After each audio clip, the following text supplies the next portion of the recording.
siis mõtlesin, miks mitte seal õppida. Ja kuna mul ei olnud veel teemat, siis mõtlesin mida ja leidsin õue pealt kondis, oli vist metsavarba luu. Ja mõtlesingi, et miks mitte siis luu. Praegu siis töötan oma enda ettevõttes Sporditalus, Spordikambris ja toodan siis luust ja ka nahast esemeid. Ja minu eesmärk on ka hästi selline keskkonnasõbralik tootmine, ilma kemikaalideta, kasutada palju looduslikku vett, väikest kasutanud tuult ja et kõik see, mis ma loodusest võtan, et saan seesama puhtalt tagasi.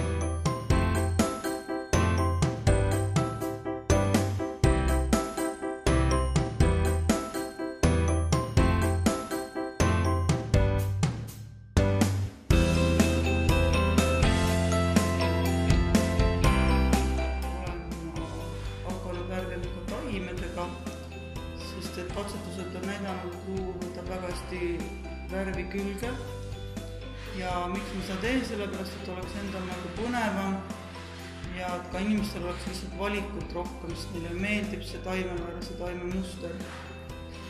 Ja taimedega värvimine on selles mõttes tore protsess, et see on nagu iga kord, kui selle eseme võtad välja, see on nagu puhade muna, et iial ei tea, mis võib tulla ja värvin siis peamiselt ikkagi Eestist korjatud taimedega, suvehooajalise kogun ja kogun ka sibulakoori ja aastaringselt siis müün neid taimedega värvitud esemeid, mis ma olen saanud ka kuivatatult müüa, näiteks kui mul ikkagi kuldvitsa ei ole ja inimene tahab kuldvitsaga värvida, siis ma pean teadma, et see taim on kuivatatud.